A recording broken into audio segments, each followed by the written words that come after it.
the Book of Boba Fett is pointless. I'm so disappointed. Boba Fett, the Boba Fett in this show is not Boba Fett. It's not Boba Fett. It's not the Boba Fett that we have over the years wondered about, thought about, imagined. The mysterious, sinister bounty hunter who stood in a corner with his blaster in hand and his cool Mandalorian Beskar steel helmet covering his visage. That character is dead and gone. I mean, the closest thing to Boba Fett that we thought we knew from the movies is Mando from The Mandalorian. The Mandalorian does a better job at Boba Fett than the Book of Boba Fett does. Whoever this guy is, and I think Temuera Morrison does a great job. You know, he portrays this character, this man of the desert, this friend of the Tuskens, this animal lover, this rancor whisperer, this bantha admirer, this man of mercy and ruling with respect. He does a great job. I like this character. He's a fine character. But he shouldn't be trying to become a crime lord. He doesn't even want to be a crime lord. I mean, nothing he does is crime lordy. And he really should probably retire bounty hunting because he's gotten this whole like live and let live attitude that just doesn't condone itself all that well to bounty hunting. He should go live on an island somewhere and do like Tusken yoga and meditate on, you know, the nature of the universe and peace and harmony, and he should have his pet bantha and his pet rancor, and he should just like, you know, start a little menagerie of space animals and like, I don't know, read stories to kids. This is a fine character, but he's not Boba Fett. You know, and like Boba Fett, it's not like he had to be like this evil bastard either. I mean, a Boba Fett with like a transformation story would be interesting, but they sort of start him off as a pretty nice guy, and he just stays a nice guy throughout the season so far, four episodes. Mando had more character development.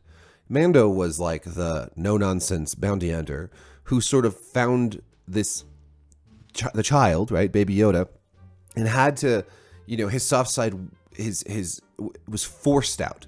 He didn't go looking for that. He wasn't just like right away like, I will now be a man of peace and I will be good and I will leave my fanatical Mandalorian ways behind. No, he struggled with this. He struggled with his hatred for droids. He changed against his will over the course of a couple seasons, and that is why the final scene of him, you know, spoilers, but him, you know, giving up Baby Yoda to Luke, well, that's why it was so powerful, because he hardly ever takes off his helmet. Now, Boba Fett is always going around without his helmet on. I've already talked about, I think that the actor is too old for the role, given the timeline, but even regardless of that, we expect a Boba Fett that is more sinister, that is more violent, that is, you know, less of this sort of Zen Buddhist guy, and we're not getting that. And we're not getting a story that really makes sense because of that. It just doesn't make sense that he wants to take over Jabba's whole crime thing and become daimyo.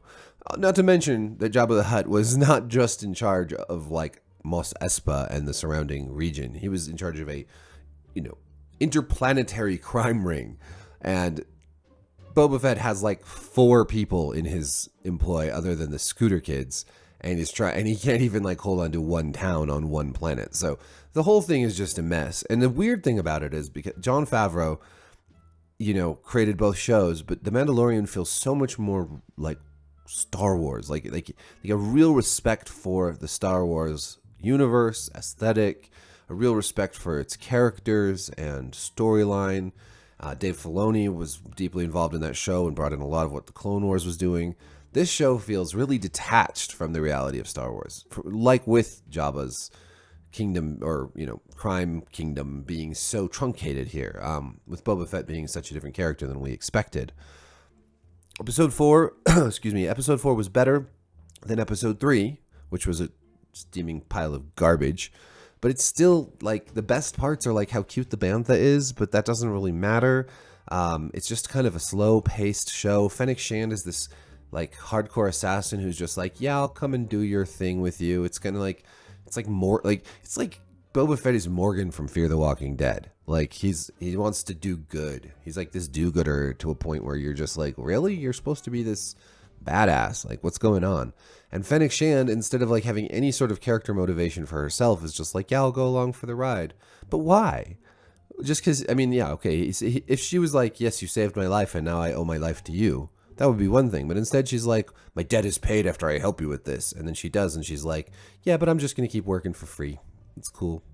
We'll do this thing. I think some stuff, you know, like the ship, Slave One or whatever, which they're renaming because everything has to be PC now. We're going through another PC craze, politically correct zeitgeist at the moment. And it will end someday. This nightmare will be over. But anyways, I liked the ship stuff with the Sarlacc pit. I liked some of the action there. I don't know.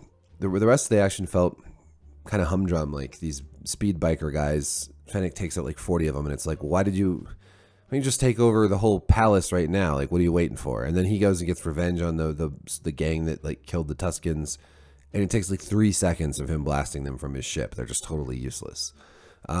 It's all very anticlimactic. It's all a huge letdown.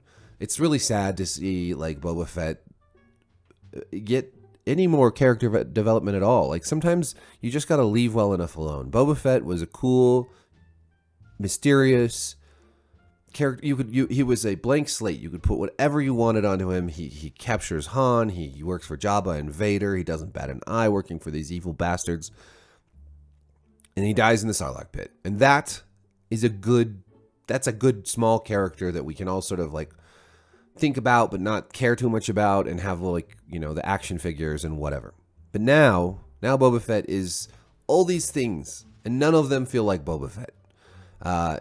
If this was a story about a new character, this, you know, man of the desert who, you know, maybe he was a bad guy, maybe, you know, it could be like The Mission or something, you know, bad guy, maybe a slave trader who was capturing Tuskens and selling them or something, and then he goes with the Tuskens and become, you know, this is the plot of The Mission and Robert De Niro's character there. Speaking of Robert De Niro, I'm thinking of Al Capone in the Untouchables, and De Niro's Al Capone smashes a guy's head in with a baseball bat. Now compare that to Boba Fett's meeting with the crime bosses at Jabba's palace. He's like, you guys, will you work with me against the Pike Collective? And they're like, no, buddy, we're not going to do that. And he's like, okay, cool. Just don't fight against me, will you please? And they're like, sure, we won't fight against you.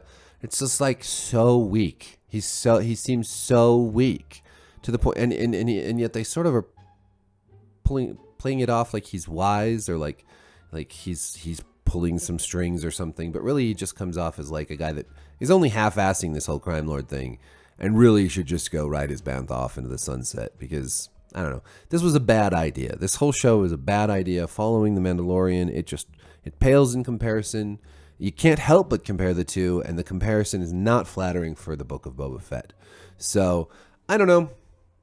I'm going to keep watching it. I'm going to see it through, but I'm not excited about it anymore, and I'm just still feeling a little disappointed and a little jaded. Mandalorian, I loved it. It wasn't perfect, but I think it was brilliant, and I just hope they do more like that, but not so much like that. We don't need another Mandalorian show right after The Mandalorian. We need something different. We need the Ahsoka show, or we need something else in the Star Wars universe, because this is just not working. Thanks for watching. Like, subscribe, hit the notification bell, and peace.